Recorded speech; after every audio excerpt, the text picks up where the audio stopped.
The farm has gone nuts. Last night, we were at a market at a friend's brewery, and we got home probably between 6 and 6:30, and I was getting the kids, put together inside, and Josh came out to tuck the chickens in, immediately comes running back inside. He says, something got the chickens and a lot of them are dead. So I come running out, and just feathers, bodies everywhere. Take a look at some of them, and it's very symbolic of a dog bite. And we have had a neighbor's dog come over and visit us on occasion. And the neighbors even told us that the dog will get chickens. So there's going to be a discussion happening with the neighbor today. This is the morning after.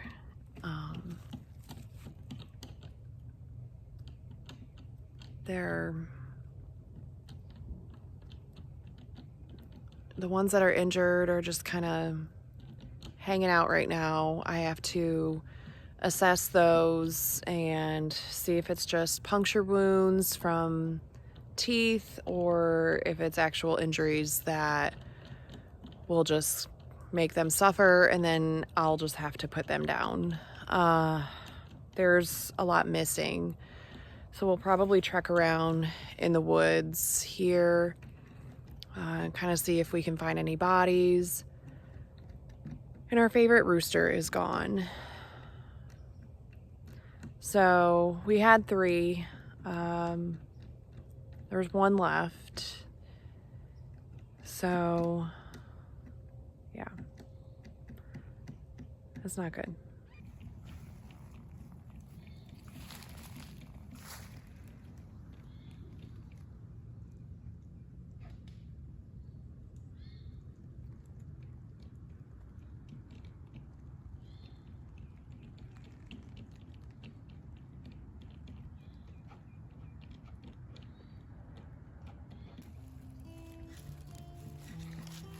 So she hunkered down in the barn last night, but she has a puncture wound on her back. And she probably won't let me show you.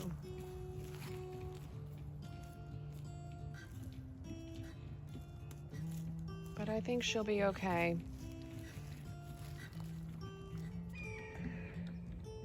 So on top of all of that, I come out this morning, and over here where the pigs are, and I see something that catches my eye.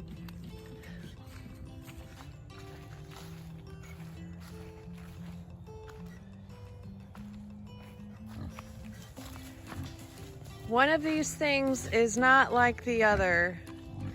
One of these things just doesn't belong. How'd you get in here?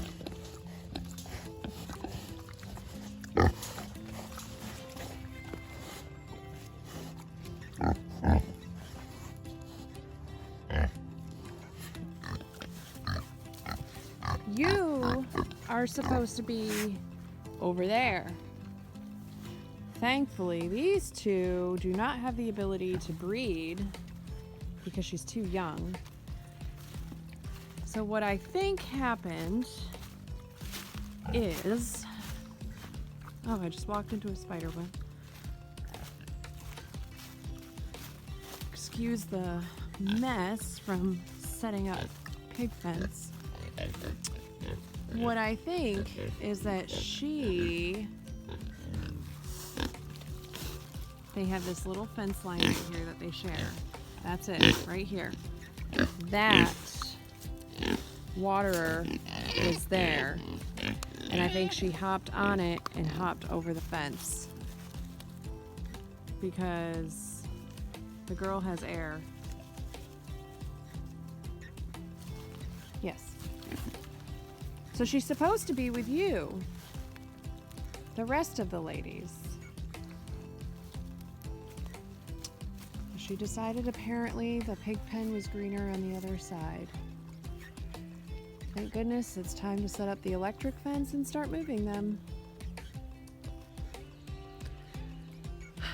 So in addition to chickens getting attacked, pigs getting in pens that they're not supposed to be in, last night after we got done checking on the chickens, I don't know if you can hear her, but Maple was hollering nonstop. And so we thought maybe it's just because there was the attack and she heard the commotion. But we go out and she had managed to like rub her face in dirt or mud, and she had it caked on her eye, on one side of her face. She was a mess. So Josh got her cleaned up, and I think so far everybody is okay this morning, but we are really just doing nothing other than recovering from the weekend with the market and, you know, other farm chores, and then all of this chaos. I'm just gonna go inside and clean my house, and we're gonna bake. So maybe that's just the therapy that I need, and I think we're gonna do some apple pie filling, and maybe we'll can a little bit of it if my kids left enough apples for me to do so. Come on, let's do it.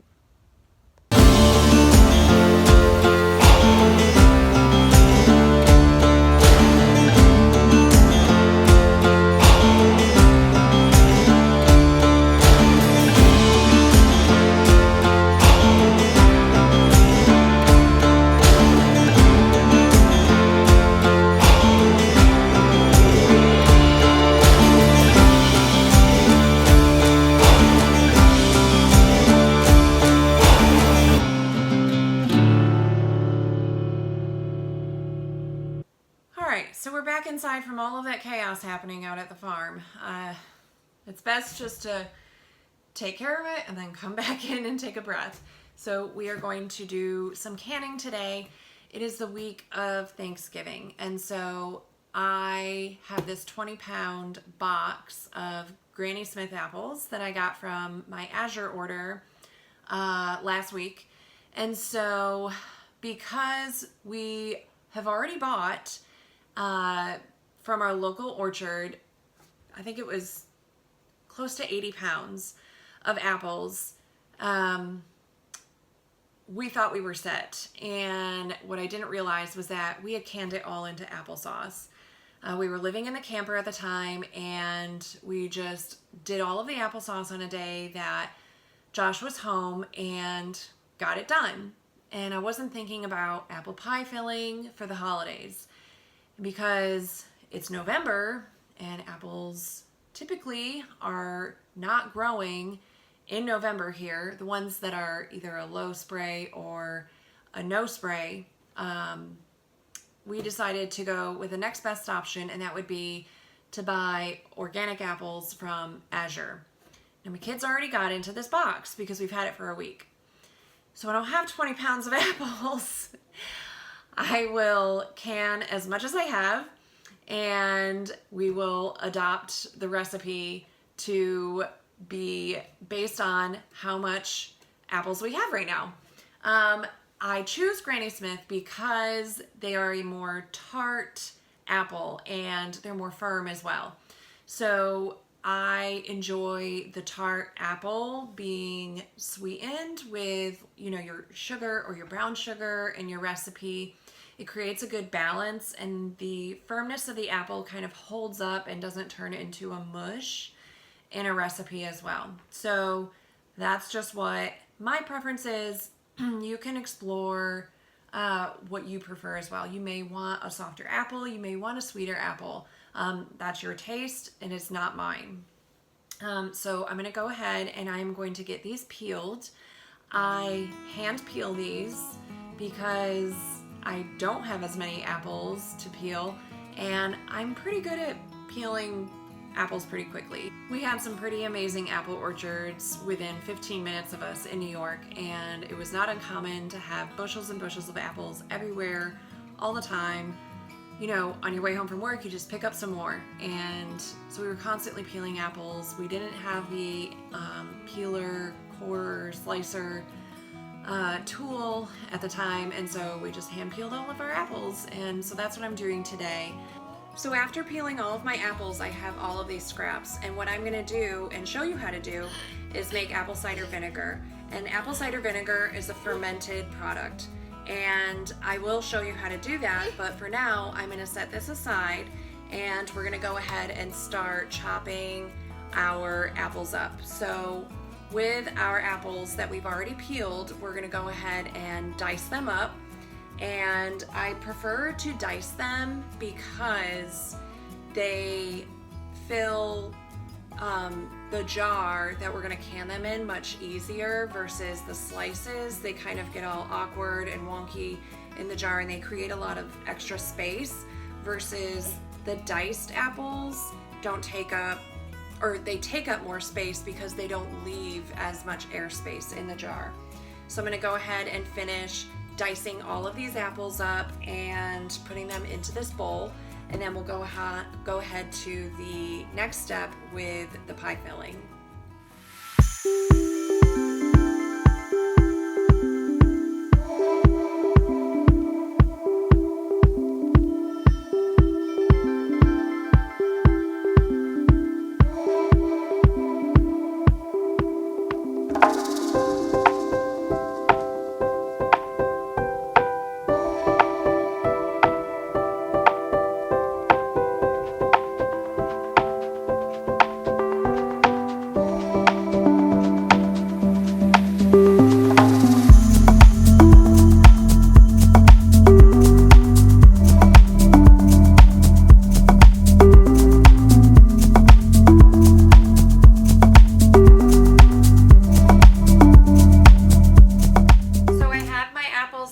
Up in here, and I'm estimating that I have about 3 to 4 quarts of apples in here.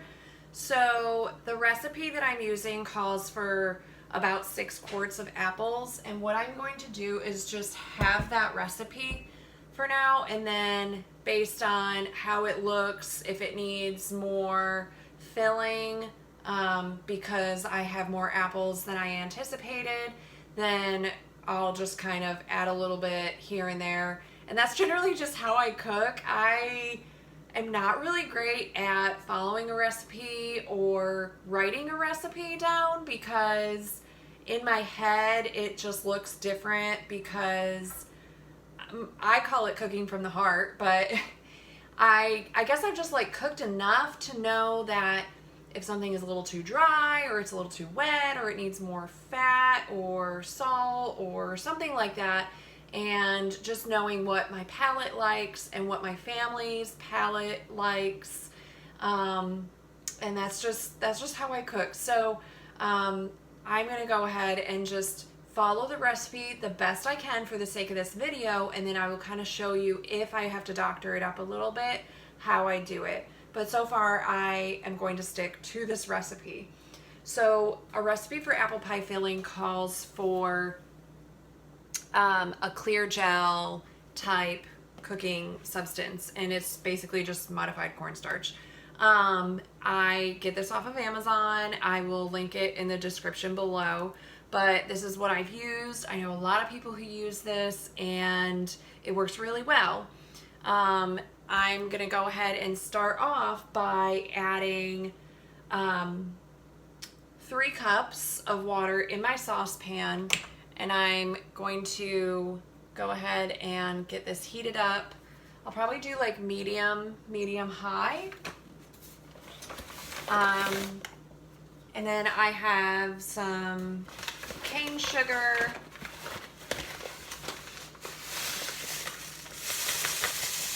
and to that I add, ooh, that's a big clump, 2 cups of sugar.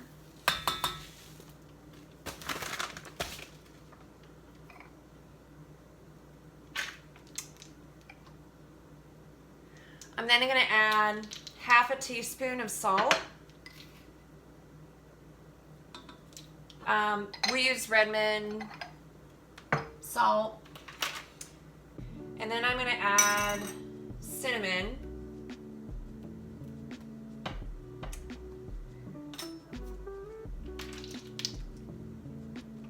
I'm gonna do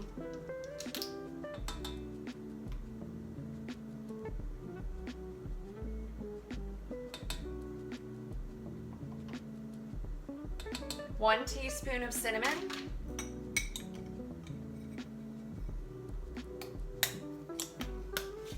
and then I really enjoy nutmeg, so I'm going to add about a quarter teaspoon of nutmeg.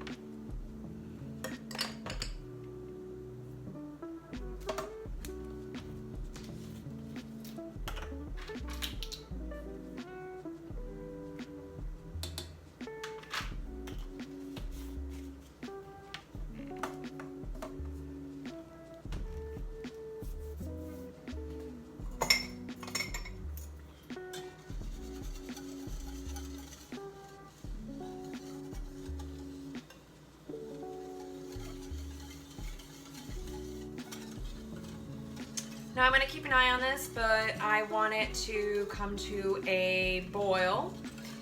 And as I'm keeping an eye on this, I'm going to go ahead and make up my clear gel liquid. So I have 1 cup of water in here, and I'm going to add 1 cup of my clear gel powder.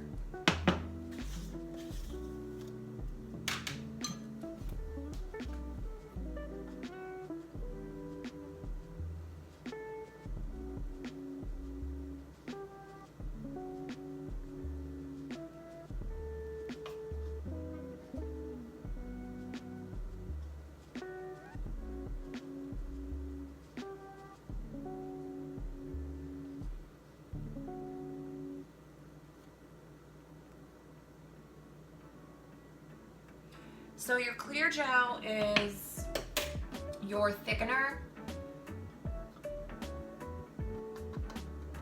It makes a little bit of a mess.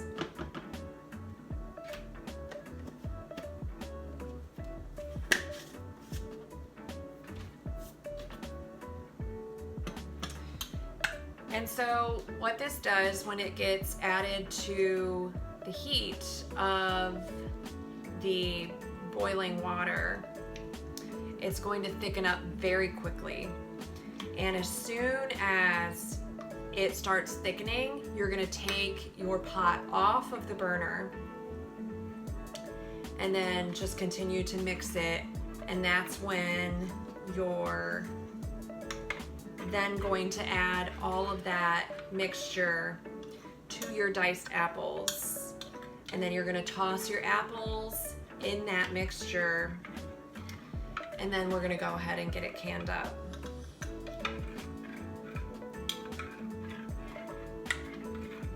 Now when you add this to the boiling water, it will happen quickly, so you need to be ready. Do not walk away from it.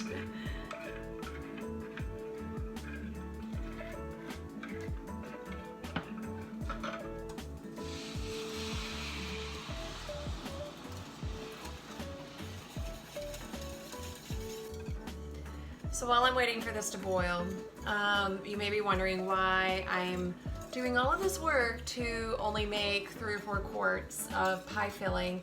And that's because we don't eat pie a whole lot every year.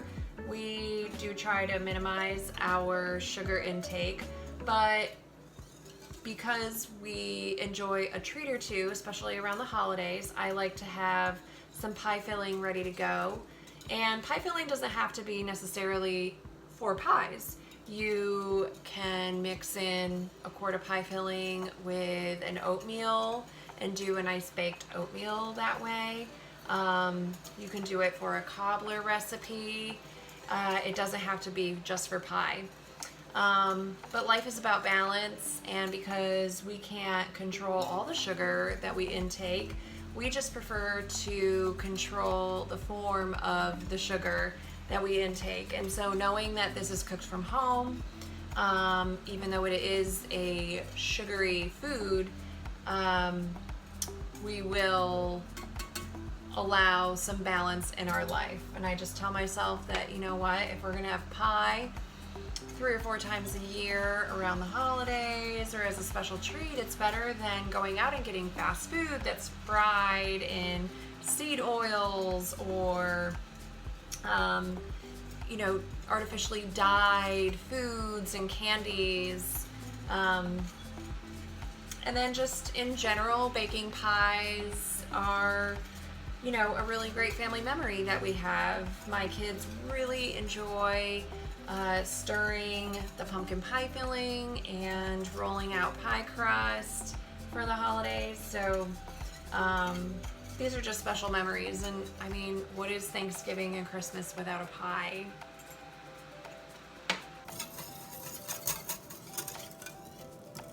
So this is boiling. So I'm going to go ahead and add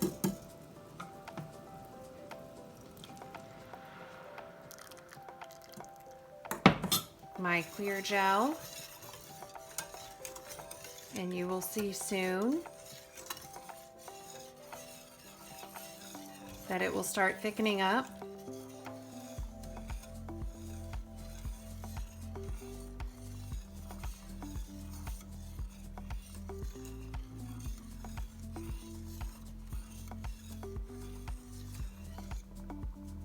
You can start seeing that now.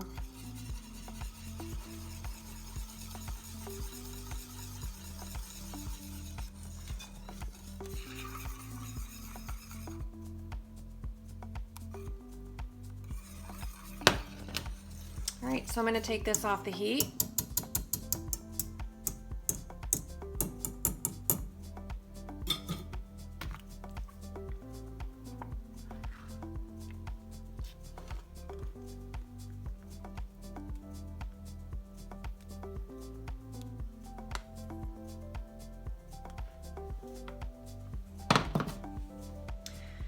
So I have my thickener and I'm going to pour it in my bowl of diced apples. This is the biggest bowl I have right now and it's going to make a mess, but regardless, I'm going to pour it in, we're going to toss it, and then it'll be ready to be canned into the jars.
So from the step where I have my diced apples in this bowl with the filling all coated on them to now canning, I'm going to wash these jars with hot soapy water. I've already done that.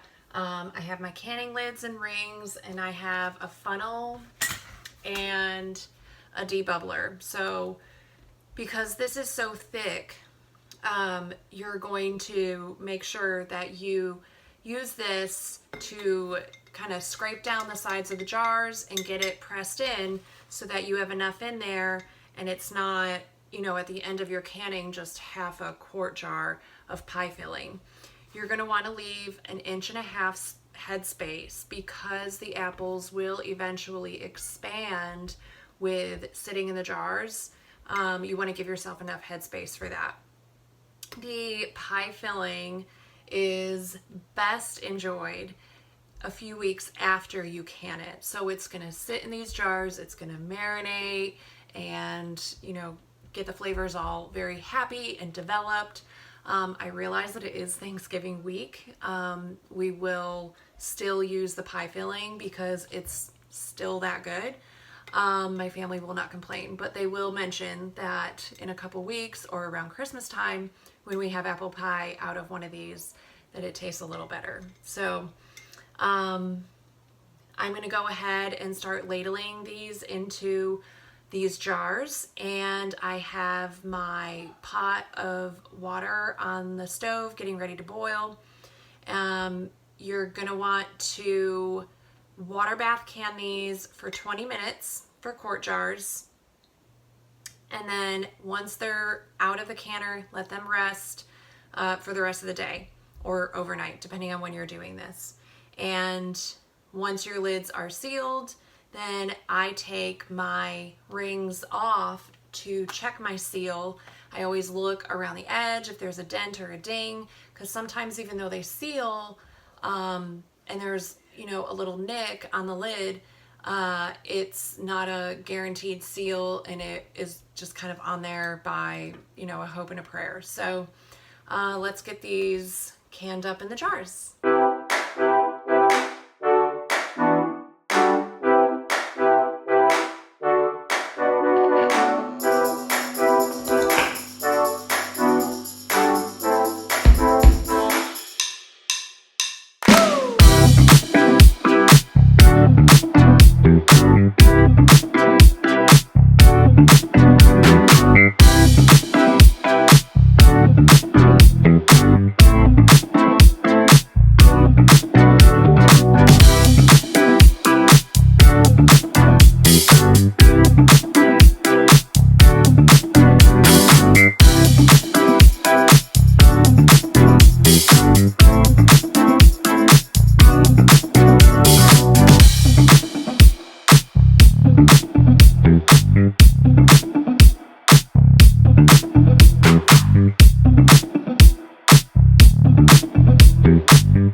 Make sure you wipe your rims before you add your lids, and then you're going to just finger tight screw on your rings.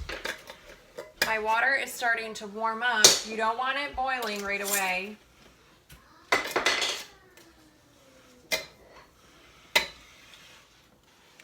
Now this is not my normal canning setup. My larger canning pot is somewhere in the barn from the move.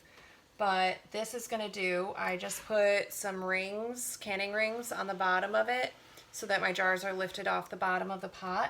And then I'm going to go ahead and load this up to the neck of the canning jar just to make sure all the contents are covered in the hot water. I'm a bit of a more rebellious canner, and I've done this plenty of times with no problems. You choose what you want to do. You can cover your lids with an inch or two of water if you want, but I'm going to do this and boil it for, once it reaches a boil, then you start your time. And then you're going to time it for 20 minutes for quart jars. Once these are done, they're going to come out, they're going to rest, and then the lids will start sealing, and they're going to rest the rest of the day. I'm probably not going to touch these even until tomorrow morning. And then they're going to sit in the pantry for a couple weeks while they marinate, and then we can start using them to make pies. Now that our pie filling is all canned up and done, I'm going to take my scraps and put them in this jar to make apple cider vinegar. Now, this is a several week, if not month process, so patience is needed. This is a fermentation, so you are going to have this sitting out on your countertop in a moderately warm, dark place, about 70 to 75 degrees. For us, that's pretty much our room temperature here. You can use all the scraps, so you can use peels, stems, cores, seeds, all of it. You're going to fill your vessel halfway full. It doesn't matter what vessel you use. Please just make sure you're using glass or ceramic. I would not use any kind of metal or plastic. You are going to fill this halfway full with your scraps. I prefer to use the half-gallon mason jars because the weights and the fermentation lids that I have are fitted for the wide mouth jar. You don't need weights or lids. You can just use a coffee filter with like a rubber band to put on the top. As long as you make sure that your apple scraps stay submerged. A weight is just an easy way to ensure that it does stay submerged and you're not going to develop a type of mold on the top of your vessel. So to get started with making a ferment, you're going to need food for the bacteria and the yeast that develops in the jar. And that is typically in the form of a sugar water. So the ratio that I'm using, because I'm fermenting in a large vessel, is a 1/2 cup of sugar to 1/2 gallon of filtered water. Make sure you're not using chlorinated water from like city municipal tap. We have well water here, so it's not a concern. You can choose to filter it again, but I'm not going to filter our well water. Like I said, you're going to go ahead and fill this halfway full with your scraps and your cores, stems. I'm gonna have more than enough apple scraps for this.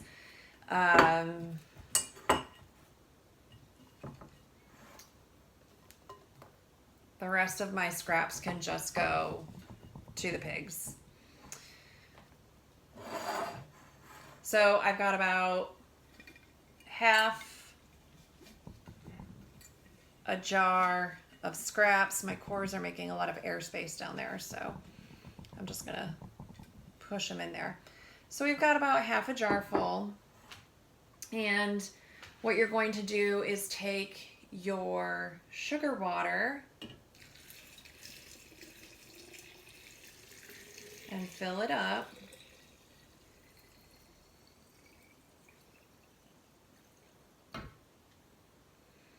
And you'll see that your scraps are going to start floating. And then obviously some are going to try to peek up above the surface of the water, which is why I use these weights. So these weights have like a little knob in the middle, and it just makes it easier for you to grab it to put it in and out. I will link my weights and my lids in the description below. These I use, they're a self-burping lid, so in the middle you can see they have a little vent and they just kind of pop in my wide mouth jar, and I don't have to think about it. I don't have to go in and burp or anything like that. You can use a tightly woven fabric. Cheesecloth tends to be a bit too loose, I guess you would say. You'll probably start collecting some fruit flies. Coffee filters work great. So a coffee filter over this with a rubber band. I'm going to put my weight in, and it will push the scraps down. There's one teeny little piece that's floating. And then I'm going to put my lid on. And I have a feeling I'm going to make a mess. Yeah. Squeezed over. And that's fine. So I'm probably going to set this, because it's so full, with a plate under it, because during some of the fermentation and the bubbling action, it might spill over a little bit, and that's fine. You are going to put this in a warm, dark place, think like on top of your refrigerator, for 2 weeks. And you're going to see bubbles start forming. The apples are going to brown a little bit. You'll start seeing the peels and the cores kind of sinking as you get closer to the 2-week mark. And then after 2 weeks, you're gonna go ahead and you're gonna strain this, and just use a colander or a fine mesh strainer. And you're going to strain the liquid into another vessel. And I would add that make sure your vessels are always clean, that there's no soap residue, that they're just as, I wouldn't say sterile, but as clean as you can get them. And so you're gonna strain the liquid into another vessel, and it's gonna continue to ferment over the next month or two. And over the next month or two, you're going to kind of taste it and see if it's a vinegar taste that suits you. After it turns into that vinegar taste that you enjoy, you can bottle it up. You can store it in the refrigerator.